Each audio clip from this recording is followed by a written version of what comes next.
Cordial bonjour à tous! Ça faisait longtemps que je n'avais pas fait de vidéo à thème et donc cette fois-ci on va partir sur un parallèle entre les dessins animés de mon enfance et les mangas originels ou qui ont été adaptés de ces animés.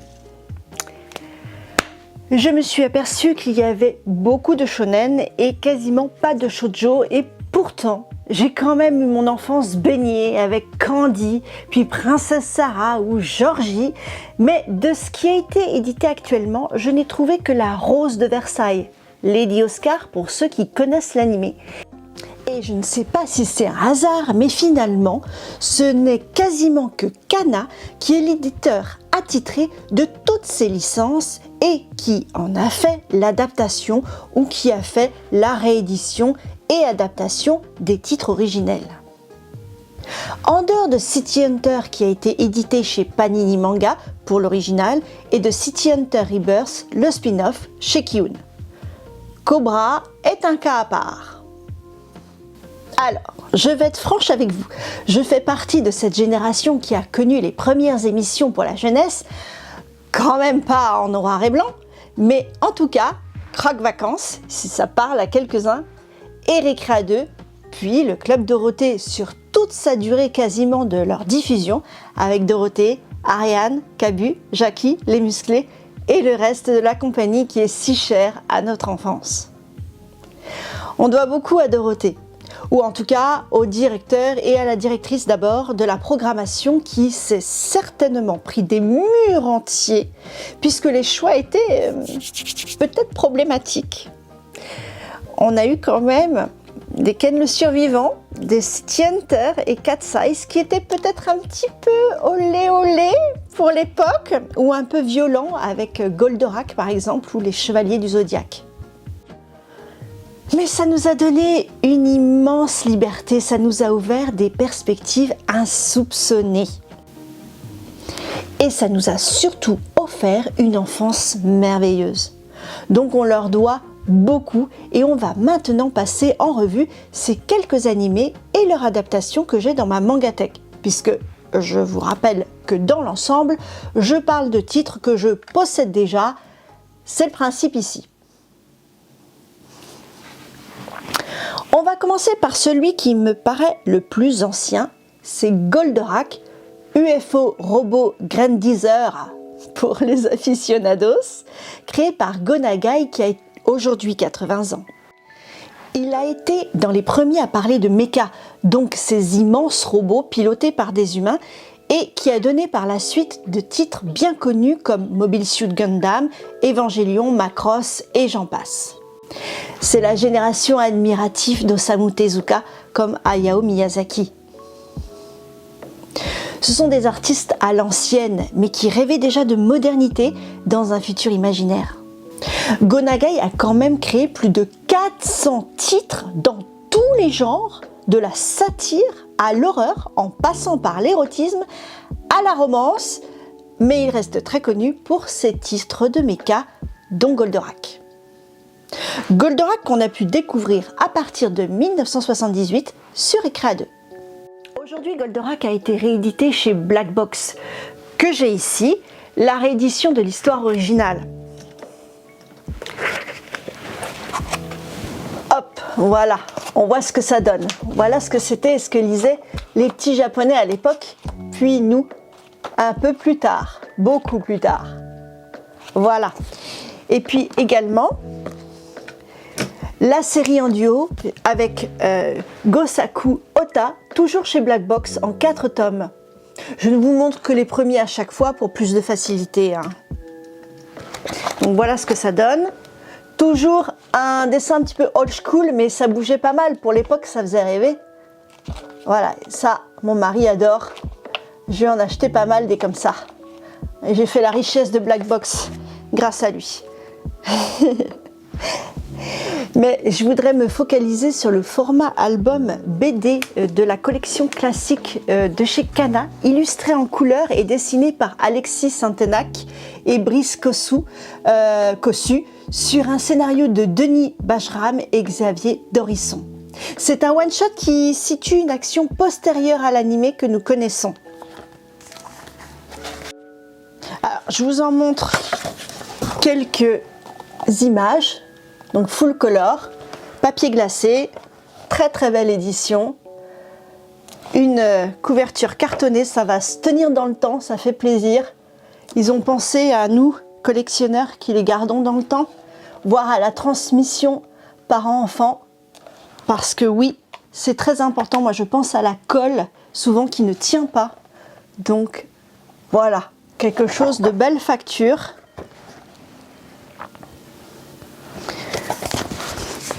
Voici cet album de Goldorak. Pour résumer, après la bataille finale ayant conduit à la défaite de Vega, Actarus et sa sœur Phénicia retournent à bord de Goldorak sur leur planète natale Euphor. Mais moins de 10 ans après, un nouveau Golgoth vient semer la panique sur Terre et Actarus retourne alors faire son devoir pour sauver l'humanité. C'est un titre que j'ai bien sûr offert à mon mari parce qu'il est comme moi, il est fan de toutes ces licences dont on va parler dans cette vidéo et nous partageons donc ces lectures. Alors, qu'est-ce que j'en ai pensé de ce titre de Goldorak inédit? Eh ben, c'est une belle relecture. C'est une magnifique œuvre, tout en couleurs, très fine. On a beaucoup de détails. En fait, on sent que c'est fait par des fans, des gens qui apprécient vraiment la licence, qui se sont complètement immergés dedans. Et ça se sent et c'est très détaillé. On assiste au retour d'un héros vieillissant. C'est assez intéressant. Dans une société humaine qui a repris ses aises, qui n'est plus dans la peur et qui se retrouve à nouveau confronté à ses anciens démons plus retors que jamais. Et Actarus également retrouve ses anciens ennemis et doit chercher loin, très loin, la force de sauver la planète car le héros auréolé de grandeur révèle d'énormes failles et vit avec ses propres démons car oui, le méchant est méchant souvent à cause d'une blessure. Les victimes collatérales sont nombreuses, il y a dissension au sein de sa famille de cœur.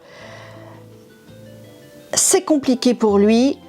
Les auteurs nous poussent à nous interroger sur l'absurdité de la guerre, ses origines, souvent basées sur des malentendus, des non-dits, l'anesthésie des sentiments et finalement être un énorme gâchis, ce qui est quand même un sujet d'absolue actualité qui nous parle et on a beau avoir la preuve sous les yeux, que ce soit dans des récits de fiction ou dans des cas historiques, on refait toujours les mêmes erreurs. À cause de quoi? De notre ego, à cause de notre soif de pouvoir, peu importe les conséquences. Il n'y a pas moyen, les hommes se mettent dedans à chaque fois. C'est une constante chez nous. Mais bon, revenons à Goldorak. On est hyper pris par ce one-shot qui s'inscrit très naturellement dans la continuité de la série. Même dans les situations critiques, on voit toujours une embellie. C'est ce que nous apprend la fin de cette histoire et c'est ce qu'on nous a toujours appris dans tous ces animés qui ont bercé notre enfance. C'est que même si le destin est rude, même si on se prend des murs, au final, on aura toujours un moyen de s'en sortir, un moyen de retrouver le goût à la vie, de trouver une solution parce que survivre, c'est inscrit dans notre ADN. Bon, après cette philosophie de comptoir, nous allons passer au deuxième titre avec un autre chantre de la défense terrienne. Je veux bien évidemment parler d'Albator, créé par Leiji Matsumoto, qui nous a malheureusement quittés en 2023 à 85 ans. Inspiré totalement par la découverte des œuvres d'Osamu Tezuka, il s'installe à Tokyo et contre toute attente, commence d'abord par réaliser des shoujo.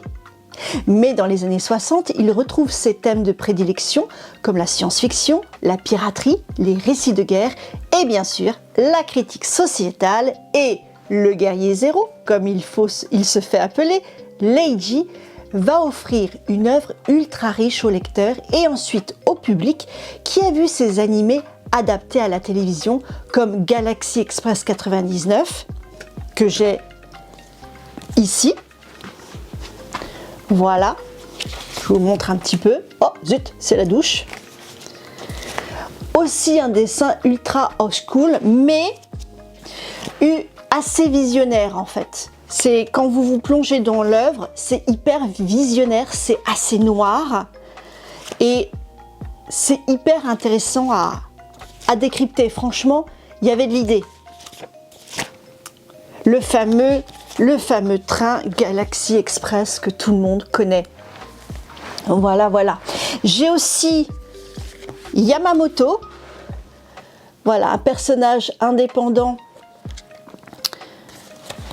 dans un peu cet univers, cet espace, mais qui a sa propre histoire. Donc là, c'est déjà un petit peu plus, légèrement plus moderne. Toujours une très belle facture. Alors ici, on était sur une édition Kana. Et là, c'est l'édition Black Box qui est magnifique, qui est très blanche. Voilà, avec ce format A5, je crois, qui rend justice aux planches. Voilà, Yamamoto. L'intégrale d'Albator, publiée chez Kana. Regardez-moi ce gros bébé, je pourrais caler des portes avec. Ainsi que celle de Queen Esmeralda. Et là, c'est bon, je peux faire ma muscu. Il y a de quoi faire. Voilà. Deux héros emblématiques de l'univers de Leiji Matsumoto. Franchement, il y a de quoi faire. Alors, je vous en montre un petit peu. Yep. Au hasard. Voilà. Tac. Je vais vous en parler un petit peu plus. Par la suite, je vous montre tant que je les ai dans les mains. Alors, moi, mon problème avec les pavés comme ça, c'est que je trouve qu'ils vieillissent mal. Donnez-moi votre avis en commentaire. Je trouve qu'au niveau de la colle, au niveau... Et puis, c'est pas facile. Regardez, ça craque déjà. C'est pas facile à lire parce que, voilà, moi, j'aime bien parfois. Oui, j'avoue, j'aime bien lire dans mon bain. Mais je m'amuse pas à prendre un pavé comme ça parce que sinon, il va me tomber des mains, c'est sûr. Donc, plutôt plus léger. C'est quelque chose qui demande de la concentration, voilà. Faire aussi de la muscu avec ses doigts, avec ses bras. Enfin, c'est un gros machin. C'est sûr que de rassembler pour faire une intégrale, c'est bien sur un volume, mais c'est pas forcément finalement très pratique. J'ai aussi l'anneau des Nibelungen, toujours publié chez Kana. Plus abordable comme format. Mais j'ai une appétence particulière pour le titre qui est sorti en 3 tomes de Capitaine Albator, dessiné et écrit par Jérôme Alquier chez Kana, toujours dans la collection classique. Voilà. Ah, tout de suite, ça fait envie, forcément. Toujours full couleur. Hop. On reste absolument dans l'esprit, on n'est pas perdu.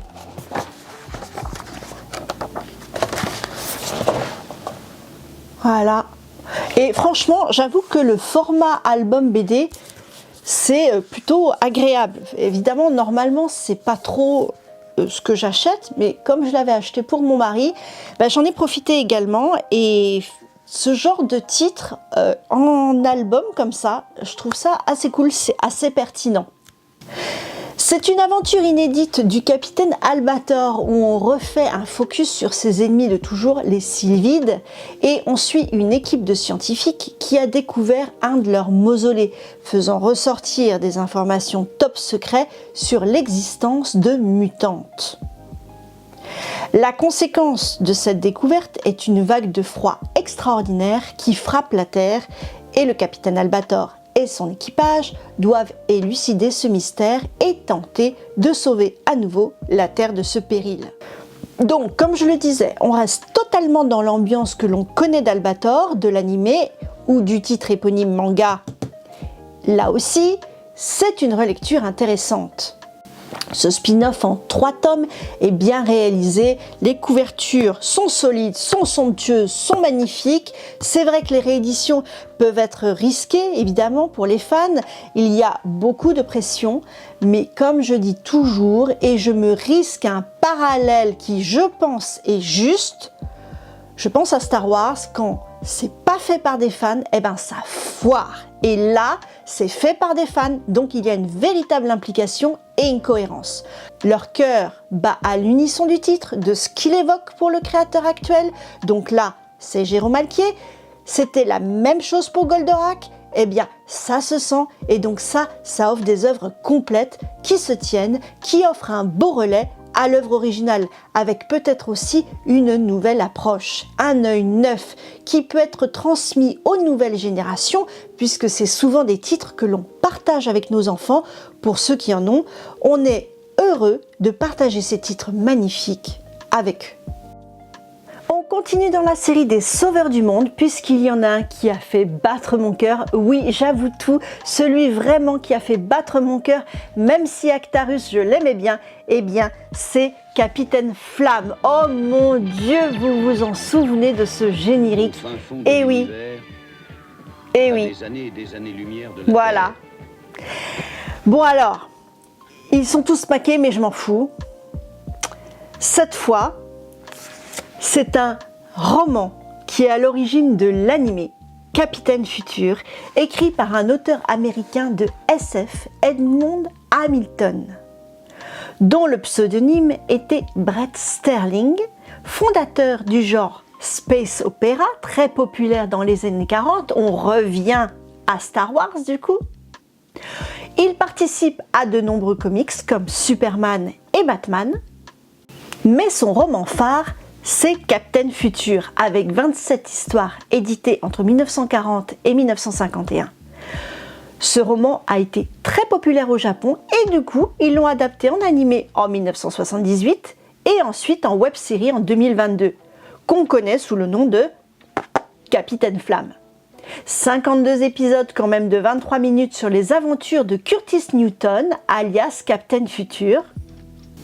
Donc, Captain Flamme, qui fait partie des forces de défense spatiale, et son but est de combattre toute forme de mal dans l'univers, et pour cela il est accompagné d'un équipage aussi varié qu'étrange que je détaillerai plus tard.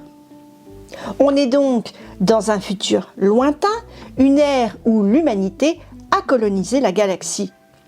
Ses parents, d'éminents scientifiques, sont décédés quand il était tout bébé.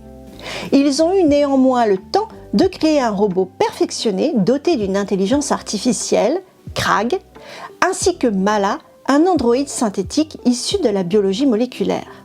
Curtis, Captain Flamme, sera élevé sur une base secrète de la Lune.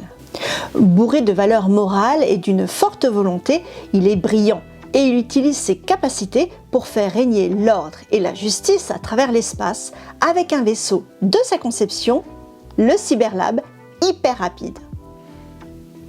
Très indépendant, il est cependant le joker du gouvernement intersidéral qui le sollicite quand il se trouve débordé par la situation pour aider des civilisations multiples, ce qui l'amène à voyager à travers le temps et d'autres dimensions. Au cours de ses pérégrinations, il rencontre Joan Landor, une jeune policière au sein de la police des planètes. Et leur romance pudique sera toujours le secret de Polichinelle de la série. Le supérieur de Joan est le colonel Ezla Garni, un ami de longue date du capitaine Flamme. Ce dernier rencontre également un jeune orphelin, Ken Scott, qu'il prend sous son aile. Pour finaliser cet équipage atypique, il y a des animaux de compagnie extraterrestres, Frégolo et Limai, qui complètent l'équipe. N'oublions pas Simon Wright, brillant scientifique qui a été le mentor de Curtis et meilleur ami de son père. Grâce à la magie de la technologie, il ne reste que son cerveau, transféré par les parents de Curtis dans la machine qui peut voler. Sous cette nouvelle apparence, c'est le cerveau du groupe et l'analyste en première position lors des enquêtes qu'il mène à travers la galaxie. Alors, comme vous le voyez, je possède la version collector de Capitaine Flamme.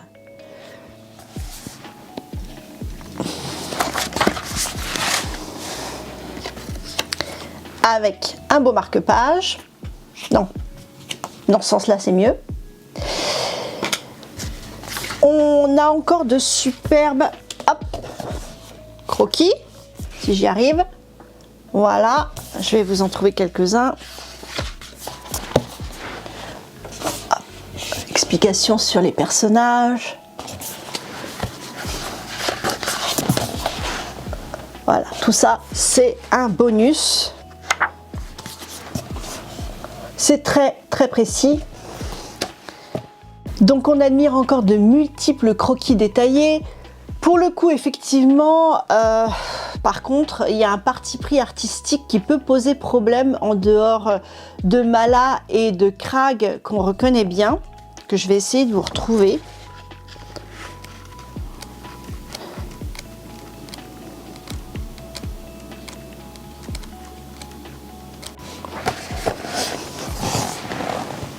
Les voilà.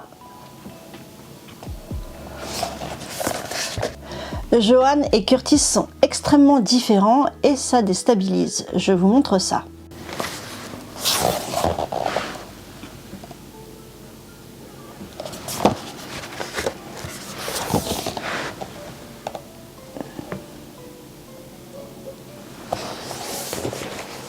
C'est quand même ballot, c'est un petit peu dommage, mais en soi, ce récit est intéressant. Il met l'accent sur une histoire exclusive. On revient sur la planète d'Enef, où Johan et le capitaine Flamme se sont rencontrés pour faire face à une terrible épidémie qui fait des ravages dans la population. Il faut trouver un remède et la seule piste qu'on ait, c'est l'évocation de l'empereur éternel avec une possible rétrogradation de l'espèce humaine. C'est vrai que ça fait flipper. On observe un capitaine Flamme hanté par son passé au bord de la rupture, contrairement à son calme habituel olympien. Là, on le retrouve beaucoup plus fragile, donc c'est un parti pris graphique discutable, même si la réalisation est d'excellente facture. En revanche, donc, le scénario est intéressant, le profil psychologique des personnages aussi. Voilà, bon, comme vous avez deviné, c'était peut-être pas mon favori dans la sélection, mais l'animé en revanche avait reçu toute mon attention. Alors j'ai fait un passage rapide sur Cobra, j'ai deux éditions, celle de Taifu Comics pour Cobra the Psycho Gun et les coffrets de la série, d'abord chez Canvini, puis Taifu. Alors bien évidemment, vous vous doutez qu'il y a eu une levée de boucliers concernant ce titre pour adultes proposé dans un programme jeunesse. Néanmoins, le héros, à l'instar de Nicky Larson, est tout aussi sympathique, inspiré par Jean-Paul Belmondo, dont Terasawa Buichi, l'auteur, était fan. Je vous fais une sélection prudente. Voilà, là dans le Psycho Gun, vous allez comprendre pourquoi.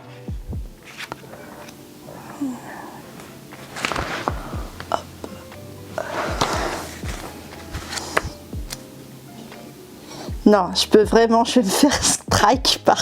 je vais me faire strike par YouTube, donc je vais essayer de vous faire la sélection la plus soft possible. Mais pour ceux qui connaissent, ils savent.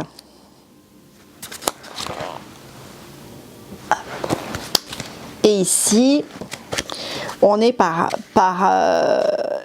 et ici, à contrario, on est en noir et blanc. Sur un petit format, mais pas mal non plus. Mais voilà, c'est de moins bonne facture, clairement. On voit moins bien. C'est sûr qu'il y a une différence, clairement. Voilà.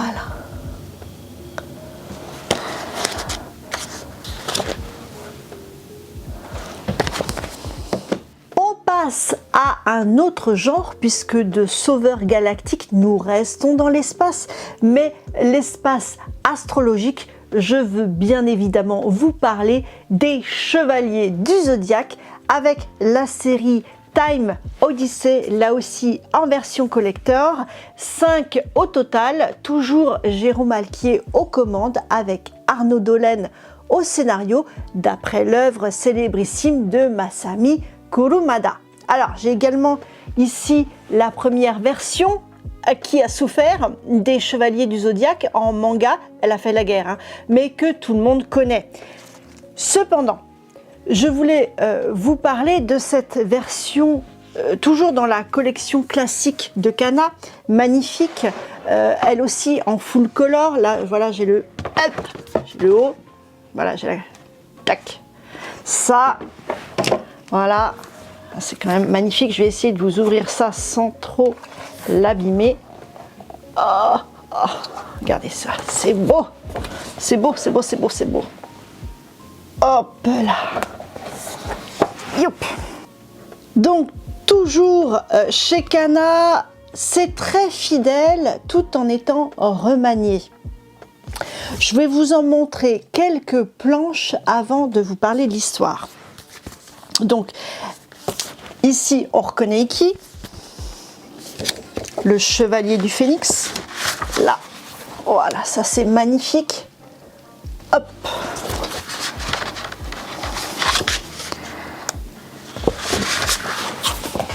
Tac.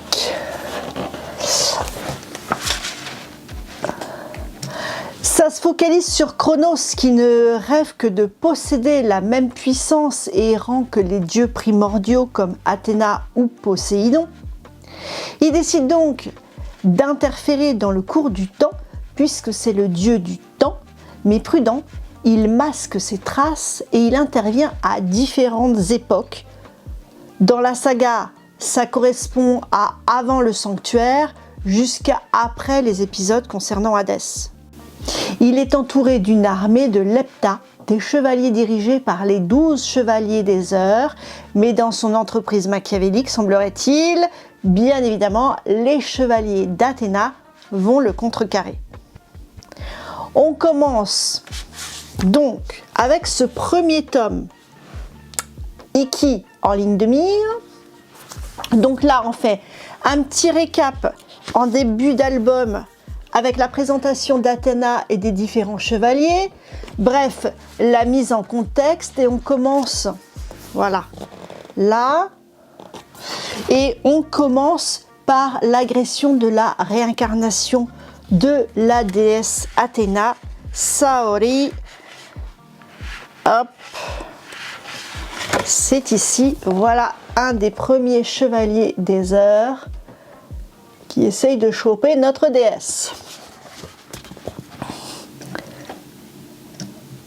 Ikki est au centre des enjeux autour de Chronos.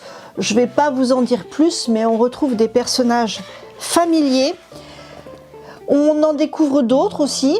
On voit toute la puissance de Chronos. C'est intéressant parce que là, on est vraiment confronté aux dieux primordiaux. Pour le coup, c'est vrai qu'il en a le profil, hein. Il peut faire le casting, mais non, mais ça se lit très agréablement, on n'est pas perdu dans l'histoire. Enfin, en tout cas, c'est une mise en situation intéressante et rafraîchissante dans toute la saga des Chevaliers du Zodiaque. On a de magnifiques illustrations, en particulier des Chevaliers des 12 heures, sur tout ce qui est bonus. Regardez par exemple, hop, voilà. J'ai plein de croquis détaillés, c'est vraiment sympa. Vraiment de riches infos sur les personnages. Donc c'est sûr, mon mari s'est régalé, on a même une side story sur la légende de l'enfant phénix, ici, voilà. Donc le collector en valait vraiment le coup, c'est vrai. Il y a vraiment du travail derrière. C'est très complet. Mais bon, le glow-up qu'a offert l'animateur originel de l'anime, Shingo Araki, est indiscutable. Et c'est ce qui nous a fait vraiment rentrer dedans, dans cette saga incontournable. Alors là, on va faire le grand écart, puisque au même titre que Goldorak, Albator, Capitaine Flamme ou Saint Seiya, ça a été un de mes animés chéris dans mon enfance et pourtant, c'était pas vraiment adressé aux enfants, c'était quand même pour les grands ados. Je veux bien évidemment parler de City Hunter de Tsukasa Ojo. Cet immense artiste nous a offert plein de titres comme Cat's Eyes, Angel Heart, Family Campo, Rush et bien d'autres. Mais la série qui m'a fait commencer le manga, entre autres, avec les Chevaliers du Zodiaque, pour ceux qui ne savaient pas et qui ne connaissaient pas mon histoire personnelle, c'est City Hunter. Nicky Larson en français avec son générique mythique et son doublage absolument inénarrable, quasiment autant que celui de Ken le Survivant. Là, à cette époque, on sentait vraiment que les doubleurs n'en avaient rien à foutre, mais en même temps, ils s'éclataient de dingue et ça se sentait. Donc, City Hunter, c'est l'histoire d'un homme mystérieux qui fait la loi dans le quartier de Shinjuku à Tokyo. Ryo Saeba, de son vrai nom, est un nettoyeur, un assassin, mais aussi un garde du corps et finalement un charmeur au grand cœur, même très grand cœur, puisqu'il ne pense qu'à l'appendice de son bas-ventre. Je veux bien évidemment parler de son Mokori, quand il invitait n'importe quelle jolie fille à aller au restaurant végétarien, le Love Hotel. Et pour dresser cet homme de l'ombre aux mœurs légères, eh bien, il y a Kaori, la sœur de son ancien partenaire détective et policier disparu, à laquelle, l'air de rien, il est très attaché. Parce que même si Ryo passe de fille en fille, d'ailleurs sans grand succès, il a un grand cœur et quand il fait pas l'imbécile, il a une classe folle. J'ai lu les 32 tomes de l'édition de 2005 en me tapant des barres comme pas possible. Mais le premier contact que j'ai eu avec City Hunter, c'était bien évidemment son animé de 1987 qui passait au Club Dorothée. Et depuis, nous suivons avec mon mari avec intérêt et rarement en étant déçus tous les spin-offs animés liés à la série. Alors, j'ai tenté le spin-off avec la réécriture de City Hunter, le City Hunter Rebirth chez Kiyun. C'est très beau, c'est très fidèle au niveau graphique, vraiment. On a l'impression que c'est du Tsukasa Ojo pur jus, sauf qu'en fait, on revit toute la série.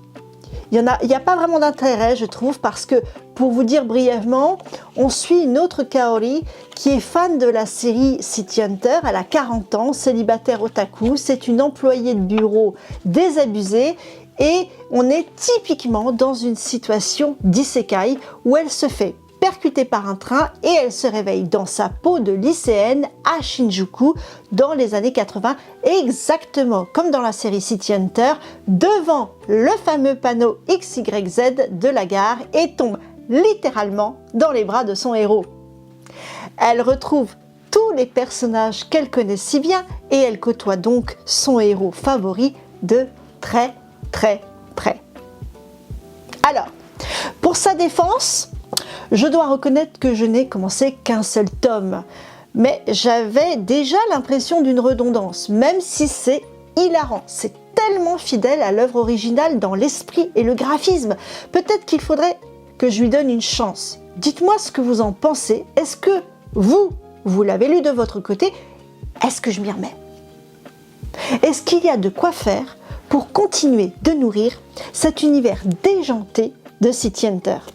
Dites-moi en commentaire.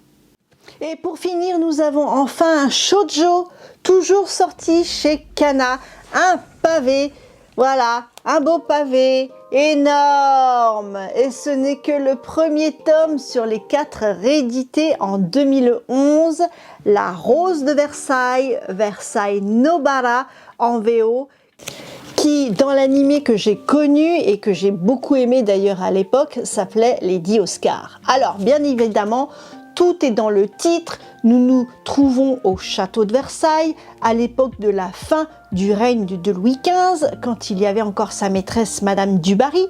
On assiste à l'arrivée de la jeune archiduchesse d'Autriche Marie-Antoinette, future reine de France, qui épouse le dauphin Louis, futur Louis XVI, dans l'introduction de ce tome.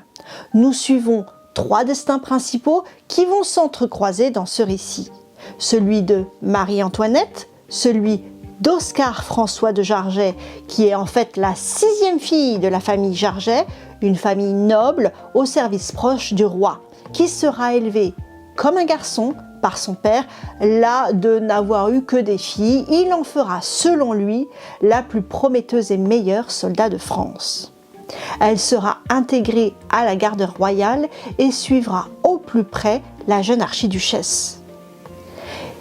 Et en dernier lieu, le fameux Axel de Fersen, noble suédois venant faire ses classes comme il était de bon ton pour les jeunes de le faire à l'époque en France, qui tombera sous le charme de la jeune Marie-Antoinette et qui sera entre autres un des déclencheurs de son bad buzz qui l'amènera à l'échafaud.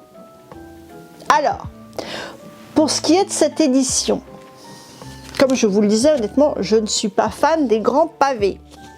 Je pense donc qu'ils vieillissent mal. Cependant, on profite bien des planches dans ce format. Hein, la qualité d'impression est bonne, par ailleurs.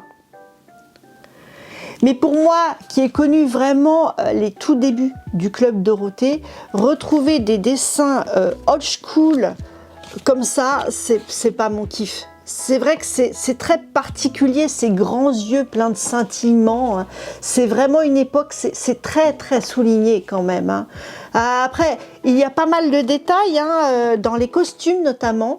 Et puis le profil psychologique des personnages est plutôt pas mauvais. L'autrice Ryoko Ikeda s'est bien documentée. Elle a réussi à mixer des personnages fictifs comme les Jarget avec ceux de l'histoire avec un grand H. Mais j'en peux plus de voir des personnages en larmes en permanence, toutes les 2 pages quasiment. Tout le monde s'y met, Fersen, Oscar, c'est pas que Marie-Antoinette. Hein. Et la plupart du temps pour un rien. Hein. C'est assez redondant. Ce qui m'a perturbé également, c'était le grand écart entre une situation tout à fait sérieuse et dramatique et des dessins en chibi complètement déjantés et puis rebelote quelque chose de très sérieux. C'est assez particulier. Bref, cette lecture est assez contrastée. Je peux pas dire que je l'ai aimée. C'est à tester parce que j'avais quand même pas mal aimé l'animé à l'époque. Je pense qu'il est beaucoup plus digeste que le manga. D'ailleurs, j'ai visionné le long métrage qui reprend l'intégrale manga. Ah bah je peux vous dire que j'ai eu du mal à tenir les presque 2 heures. J'ai pas fini. Hein. D'une 3D mal faite, surtout sur les plans larges. Pourtant c'est le studio Mappa qui est derrière. Et je trouve toujours aussi indigeste les flots de larmes et les roucoulades sirupeuses entre 2 résumés chantés. C'est presque de la torture à ce niveau-là. Mais je peux comprendre aussi que ça ait fait son petit effet, que c'est beaucoup plu à son époque, surtout du côté japonais. Ça évoque des choses très romantiques, une certaine idée de la France, qui du coup sont complètement erronées actuellement, mais ça a suscité des vocations de traducteurs, d'historiens japonais sur la culture française. Et pour ça, on peut remercier Ryoko Ikeda d'avoir fait cette création historique française à la japonaise. Et bien voilà, j'arrive au bout de cette review entre mes possessions manga et leur correspondance animée. Alors j'ai pas super creusé non plus le sujet, je ne suis pas une technicienne graphique, je suis juste là pour partager mes impressions, je me base juste sur mes souvenirs de l'époque. Et je dirais qu'il y a le pour et le contre, la plupart du temps, entre les rééditions des créations originales issues du titre originel et les animés qui ont malgré tout leur âge. On en revient au sempiternel choix, est-ce qu'on préfère l'animé? Est-ce qu'on préfère le manga? Les deux, mon capitaine? Pour ma part, je ne regrette pas d'avoir acheté les mangas créés ou recréés pour l'adaptation animée, mais les animés ont quand même une place particulière dans mon cœur puisqu'ils ont aidé à la construction de mon enfance, de mes points de repère. C'est ma Madeleine de Proust, comme beaucoup. D'ailleurs, les années 80 sont les meilleures vous contestez, je ne veux pas le savoir. Ce sont des choses uniques qui, je pense, et on pourrait en reparler plus tard sur une autre thématique, n'existent plus de nos jours. Avec Netflix et les autres plateformes, cette consommation effrénée de contenu, parce qu'il n'y a plus l'attente qu'on avait, tel le rencard avec l'être aimé, ou le rendez-vous manqué qui était hyper frustrant si on n'était pas bien organisé, qu'on n'avait pas planifié l'enregistrement de la cassette vidéo au moment de la diffusion de l'animé. Mais tout ça fait que ça a une saveur particulière, même si j'ai eu beaucoup de plaisir à lire les mangas originels. J'espère que cette vidéo vous a plu. J'ai fait des focus dans d'anciennes vidéos sur City Hunter et Saint Seiya si vous voulez aller voir. Merci de votre fidélité et n'hésitez pas à vous abonner si ce n'est pas déjà fait et à liker puisque bien évidemment cette chaîne ne sert à rien sans votre support et vos encouragements. À très bientôt, cordialement vôtre.